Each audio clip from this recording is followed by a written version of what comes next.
Bon, alors, comment ça marche déjà ce truc? Je vais essayer ça. Bonjour, je m'appelle Kim, bienvenue sur ma chaîne Hello Kim, dédiée au tricot et au do-it-yourself en tout genre. Alors c'est ma première vidéo en facecam, je t'avoue j'ai un petit peu le trac, j'ai pas l'habitude de faire ce genre d'exercice, mais ça fait un moment que j'y pense. Alors voilà, je me lance. Alors pour la petite histoire, je suis l'auteur du blog Hello Kim depuis 2009. Il est très orienté tricot et do-it-yourself. Tu y trouveras des patrons gratuits, des conseils techniques pour débutants et confirmés, mais aussi mon avis sur la laine, du matériel et des designs. Tu l'auras compris, sur le blog, je partage mes passions, mes expériences, mes coups de cœur et parfois aussi mes coups de gueule. Je te mets un lien dans la description, tu pourras découvrir tout ça juste après la vidéo. Et donc, comme j'ai fait la refonte du blog fin 2020, je me disais que c'était le moment de te proposer de la vidéo en plus des articles. Et puis on aime tous regarder des vidéos sur YouTube. Encore une fois, c'est ma toute première vidéo, j'espère vraiment être à la hauteur. En tout cas, je ferai de mon mieux pour t'offrir un contenu utile et de qualité, et tout ça dans la joie et la bonne humeur. Non, je suis pas prête. C'est pour me détendre. Alors aujourd'hui pour cette première vidéo j'ai décidé de te parler de mes pelotes d'amour, de mon super stock et de rangement. Ne pars pas, c'est super important, c'est la base. Surtout que ça suscite pas mal de réactions sur Instagram. En plus j'ai une super idée pour que ça devienne encore plus canon. Alors reste avec moi, il faut absolument que je partage ça avec toi. Alors voilà, là on est dans mon atelier où j'ai créé un espace de stockage pour ma collection de pelotes. Pour ça j'ai choisi des étagères ouvertes plutôt qu'un meuble fermé. Comme j'ai beaucoup d'espace, j'ai pu enfin sortir toutes mes pelotes des cartons où elles étaient cachées. Pour le rangement, il y a plusieurs écoles.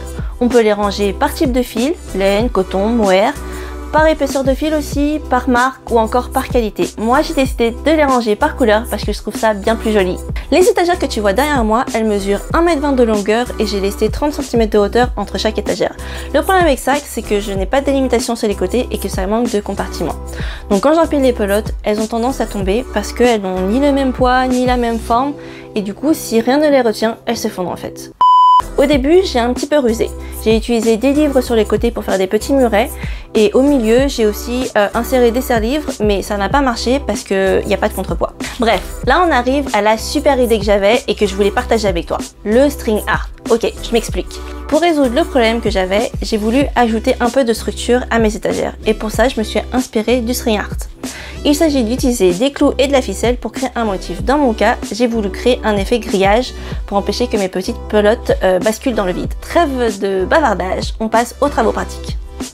Allez, pour le matériel, j'ai utilisé un marteau, une paire de ciseaux, mais aussi un crayon, un mètre, une pince et une perceuse que tu vas voir en action juste après.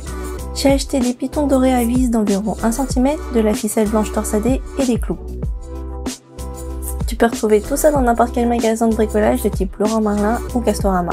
Bref, je commence par marquer les emplacements des pitons qui vont délimiter mes 3 compartiments. Pour rappel, ma planche elle mesure 1,20 m, ce qui donne des compartiments de 40 cm pour celles et ceux qui suivent. Au fait, le sapin de Noël derrière, on en parle? J'avoue, c'est un peu bizarre.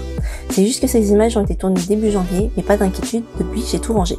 Bref, petite astuce, j'ai ajouté un scotch à mon foret de 2 mm pour savoir jusqu'à quelle profondeur je dois percer, tu verras c'est super pratique. Petite note, le matériel que j'ai choisi est adapté à mon utilisation finale. Comme les pelotes sont très légères, je n'ai pas besoin d'une forte fixation. Du coup, la vis des pitons n'est que de 1 cm. Si tu as besoin de faire tenir des choses plus lourdes, il faudra simplement prendre des pitons avec une vis plus longue. La perceuse n'est pas indispensable, mais c'est plus facile pour visser les pitons et la finition est plus jolie. D'ailleurs, j'ai vissé les pitons à la main et j'ai utilisé une pince à la fin pour une meilleure prise en main pour bien visser jusqu'au bout. Une fois tous les pitons en place, j'ai recommencé l'opération sur les autres planches. Alors place bien les pitons sur la même ligne pour que l'effet grillage soit bien net. Par contre, pas besoin que le vis-à-vis soit parfait. Voilà, il n'y a plus qu'à remettre les planches en place et de faire passer la corde dans la boucle des pitons en croisant les passages et le tour est joué. Pour les extrémités des planches, de simples clous suffisent. Comme tu le vois, ça tient super bien et c'est moins cher que les pitons. J'ai réalisé ce petit bricolage il y a quelques semaines maintenant et à l'usage et avec le recul, je peux dire que je valide la méthode. Maintenant, place au rangement. Grâce aux cordes tendues, j'ai créé de petites cases et c'est plus simple pour ranger mes pelotes. Elles sont bien en place et quand j'en sors une, je ne risque plus l'avalanche comme avant. L'avantage du rangement sur étagère est avant tout esthétique. J'avoue que j'adore voir mon mur coloré tous les jours et admirer ma belle collection. De voir toutes ces matières, toutes ces couleurs et toutes ces textures, de voir tout ça tous les jours, moi, ça m'inspire. Sans compter que c'est super pratique. Je veux dire, j'ai accès à mon stock 24 h sur 24 sans avoir à chercher dans tous les coins de l'appartement. Bon, après il y a deux questions qui reviennent souvent sur les réseaux. La première, elle concerne la poussière. En fait, je peux te dire que ce n'est pas un problème. Comme je place les pelotes à la lisière de l'étagère, la poussière n'a nulle part où s'accumuler. En plus, mes étagères sont tellement pleines que la poussière n'y a plus sa place. Grâce au compartiment que j'ai créé, j'ai pu condenser sur 3 étagères ce que j'avais avant sur 4. Les pelotes prennent bien tout l'espace maintenant. Donc non, pas de poussière.